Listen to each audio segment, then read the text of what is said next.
The Holy Spirit is often somewhat of a daunting subject, but maybe not as much as we make it out to be. You see, when you ask Jesus into your heart, the Holy Spirit was there. He doesn't come in installments. He's there, he's ready, and he's available.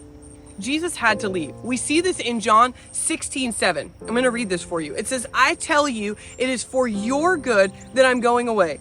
Unless I go away, the advocate, the counselor, the paraclete will not come to you. But if I go, I will send him to you." There's two very important things that I want to touch base with on this passage today. The first is that Jesus had to go. While Jesus was 100% God, he was also 100% man. So while he was sitting with his disciples and teaching them and sharing with them, he could not also be out with the Jews or out with the Gentiles or with other people. He could only be in one place at one time. But when he left, the Holy Spirit could come, who could exist in the omnipresence of God. Therefore, we are all able to access and speak to and walk with God at the same time.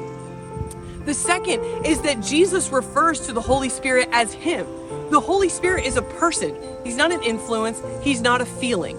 We have taken the Christian life and we've designed it to or deferred it where we operate in feelings.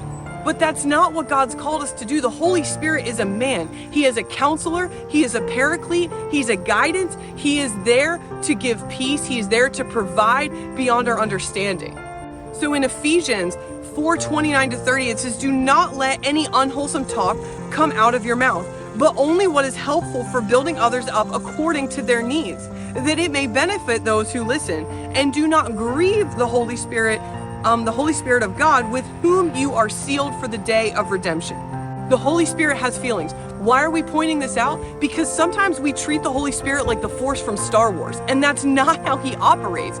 The Holy Spirit is God. He is part of the Trinity. He is walking here on earth. He is inside of you. The Holy Spirit is living and active. He's the guidance and support that you need every day. If we take the time to realize that we carry the Holy Spirit, the sacred Spirit of God with us each and every day, how differently do we conduct the way that we carry ourselves? Why is this important? You see, the Holy Spirit provides power in our lives. There is a pseudoscience out there, we see it in countless movies, that we only use 10% of our brain. If this were true, then brain damage wouldn't be as severe because statistically, we wouldn't be affecting a part of our brain that we use. But reality is, and actual science proves, that we use 100% of our brain. However, we treat the Holy Spirit with a 10% understanding of who he is and what he does in our lives. There's so much more that he wants to do in you and through you. It's not that we need more of him, he needs more of you.